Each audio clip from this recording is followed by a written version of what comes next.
Buenas noches, estimados alumnos y alumnas. Siguiendo con el programa del curso tributario 2, empezamos esta semana a estudiar el impuesto de segunda categoría. Este es un impuesto único a los trabajadores, impuesto que afecta a los profesionales, ocupaciones, en este caso lucrativas, independientes, impuesto que afecta a los directores, consejeros de sociedad anónima, y también es un impuesto que afecta a las sociedades de segunda categoría.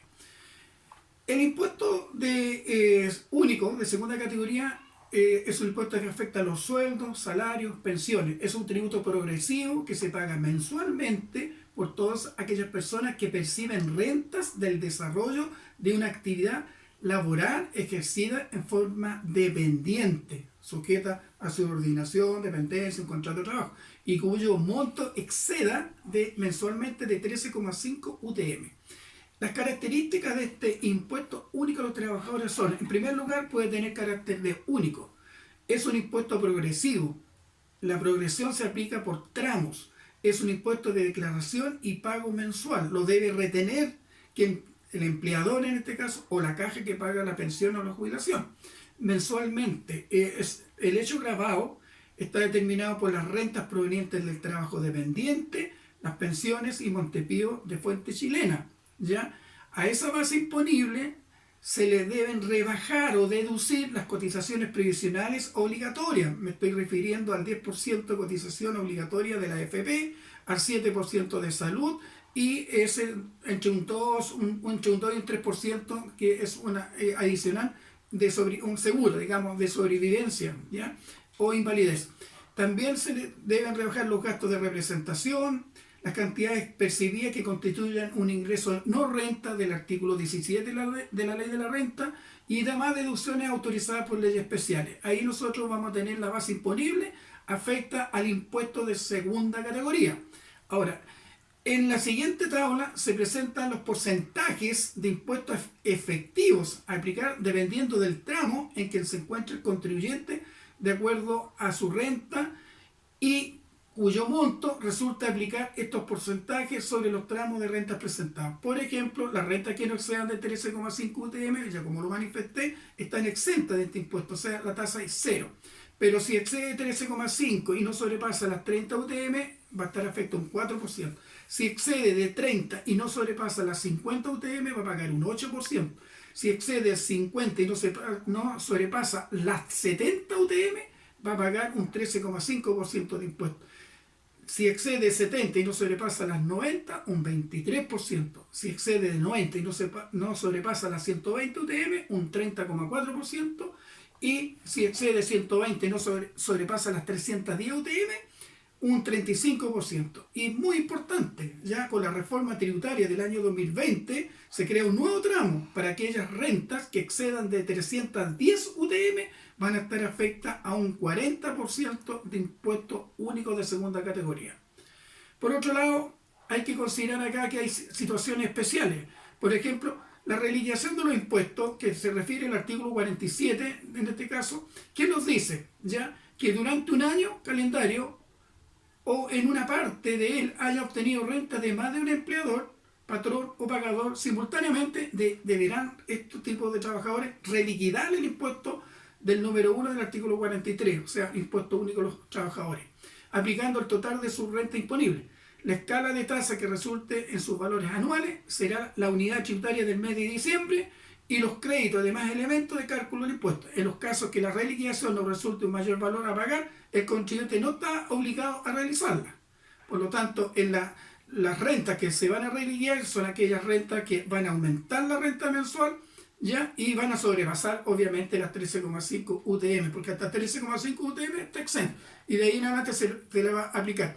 Ahora, si esas rentas son por periodo, por ejemplo, tenemos nosotros que tenga una renta adicional, o sea, un bono, por ejemplo, un bono de rendimiento de trabajo, etcétera, que 3 meses, entonces se divide por 3 y un tercio se le agrega ya al mes respectivo, y para ahí se suma a la remuneración del mes más la reliquidación del mes que le corresponde, y así se van reliquidando, se van convirtiendo en UTM, y al final se van en este caso al global complementario, reliquidando el impuesto anual. Ahora, ¿tiene alguna alternativa? Como ya tiene más ingresos de más de un empleador, tiene alternativa. Puede hacer PPM a cuenta del impuesto anual, PPM voluntario, ya puede reliquear mensualmente, debiendo ingresar las diferencias en arcas fiscales mensualmente. Ya le pide a su empleador que le aumente ya el impuesto, al reliquearlo le va a resultar una diferencia. O puede pedir a uno o más de los empleadores que retenga las diferencias, evitándose así las reliquiaciones mensuales o anuales. ¿Ya? Ahora, caso en que el trabajador debe hacer esta declaración o reliquiación: en primer lugar, cuando tiene renta de más de un empleador; segundo, cuando haya invertido en acciones de pago, por ejemplo, sociedad anónima; cuando tenga el beneficio tributario por la adquisición de viviendas de FL2 por dividendos pagados, ¿ya? O cuando tenga otras rentas no provenientes del trabajo. Es el caso típico cuando se compra una vivienda con crédito hipotecario, tiene derecho a rebajar los intereses de ese crédito hipotecario para poder reliquear el impuesto único, y ahí lo más probable es que le resulte una diferencia a favor. Ahora, la remuneración pagada, como lo decía yo, la remuneración pagada con retraso también tiene que reliquidarse, ¿ya? Ellas se ubican en él o los periodos que se devengaron, y el impuesto se reliquidará de acuerdo a las normas vigentes durante aquel periodo, ¿ya? Los saldos de remuneraciones accesorias complementarias devengadas en uno o más periodos pagados con retraso. Cuando hablamos de periodos, estamos hablando de periodos mensuales, ¿ya? La diferencia o saldo se convertirán en unidades tributarias y se ubicarán en el periodo correspondiente, reliqueándose de acuerdo al valor de la citada unidad en los periodos respectivos, ¿ya? Ahora, normalmente hay remuneraciones voluntarias pagadas. En estos casos se refieren a bonos de productividad por metas que se pagan en un mes o al final del periodo anual. Dicha remuneración voluntaria debe ser dividida durante los diferentes meses trabajados, porque es una remuneración que se ha devengado durante un lapso superior al mes en que se paga, sin perder, en este caso, no pueden exceder de los 12 meses, o sea, a lo sumo se pueden reliquidar hasta 12 meses, ¿ya? Debiendo reliquearse el impuesto único por las empresas por todos los periodos involucrados. En caso de tratarse de un aguinaldo, como es anual, este engrosa la base imponible del mes en que se venga, ya que no se asocia, en este caso, a diversos periodos. Por lo tanto, ahí no se procede a reliquidar, sino que va a aumentar. Los aguinaldos aumentan, en este caso, la remuneración mensual.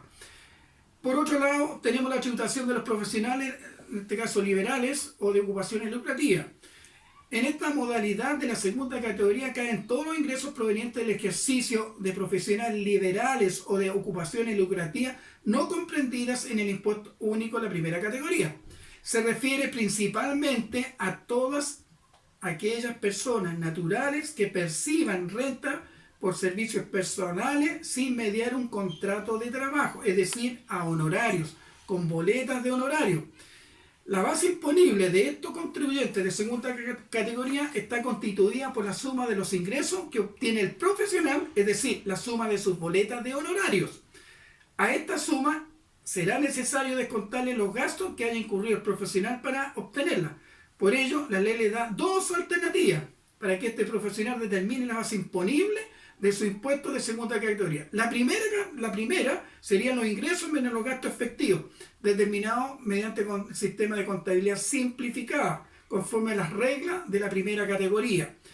Y la otra alternativa es a los ingresos rebajar o deducir los gastos presuntos. ¿Cuáles son? El 30% de su ingreso con un tope anual de 15 UTA, ¿ya? Ahora, es importante destacar que en caso de determinarse la renta conforme a los gastos efectivos, procederán las normas pertinentes en la primera categoría conforme al artículo 56 segundo, pero también son aquellos gastos necesarios que están establecidos en el artículo 31 de la ley de la renta. Pero importante es considerar que especialmente procederá la deducción como gasto de las imposiciones, en este caso provisionales, de cargo del contribuyente que en forma independiente se haya acogido a un régimen de previsión. En el caso de sociedades profesionales, procederá la deducción de las imposiciones que los socios efectúen en forma independiente o a una institución prevista. Yo diría que eso, digamos, es más o menos lo importante, pero aquí hay otra alternativa. Asimismo, procederá la deducción de aquellas cantidades señaladas en el artículo 42 bis, que cumple con las condiciones que establecen el número 3 y 4 de dicho artículo. Aun cuando el contribuyente se acoja a lo dispuesto en el inciso siguiente, la cantidad podrá deducir por este concepto será la que resulte de multiplicar el equivalente a 8,33 unidades de fomento según el valor de dicha unidad el 31 de diciembre por el número total de unidades de fomento que represente la cotización obligatoria que efectúa en el año respectivo, de acuerdo a lo dispuesto en el inciso del artículo 17, en el inciso primero del artículo 17 del decreto ley 3500, que se refiere en este caso a la AFP.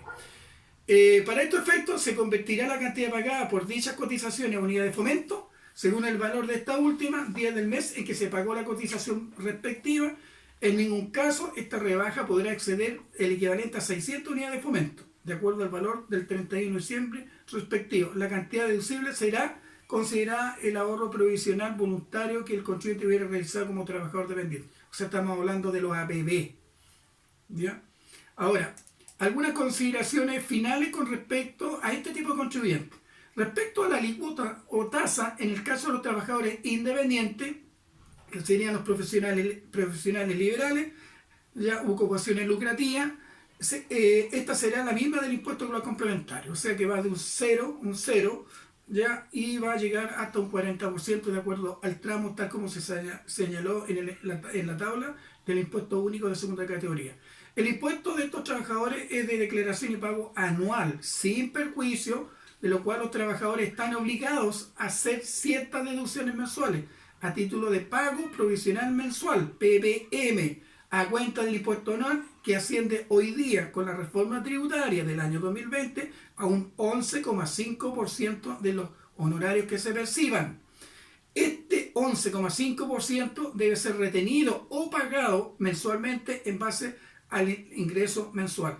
Será retenido cuando el servicio se presta a una empresa que lleva contabilidad completa correspondiendo a esta su pago. O sea, si yo le meto una boleta, por ejemplo, a una clínica, médico, en la clínica le va a retener el 11,5% de las boletas honorarios que se paguen en este caso.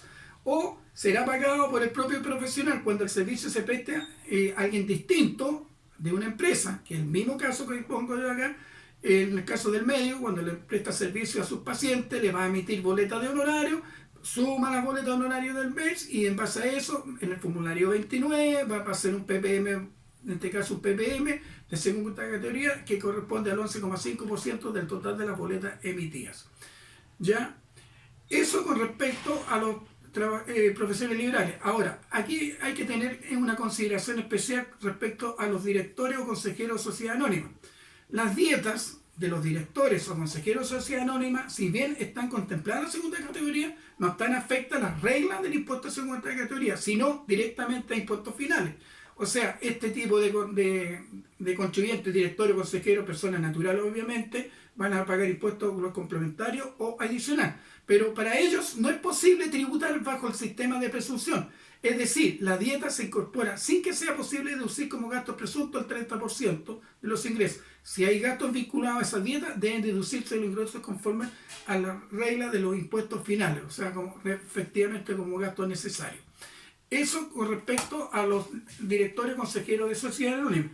Y en cuanto a las sociedades profesionales tienen que están acogidas a la segunda categoría, estas deben confeccionar un balance, en este caso tributario, y la RLI determinada será la base imponible de acuerdo a la participación que tenga ese profesional, quedarán afectas al impuesto global complementario o adicional. ¿Ya? Y acá lo importante en este caso de las sociedades profesionales es que la sociedad le puede traspasar PPM a sus socios, en este caso profesionales, para que paguen el impuesto global complementario. Solo hasta el monto del impuesto a pagar. Si existiera un remanente PPM, ese remanente se le van a hacer devolución en este caso a la sociedad profesional. Esto con respecto a la tributación del impuesto de segunda categoría, estimados alumnos, alumnas. Ya próximamente comenzaremos a estudiar en detalle el impuesto global complementario o adicional, pero por ahora dejémoslo hasta acá y continuaremos más adelante con el resto del programa. Muchas gracias.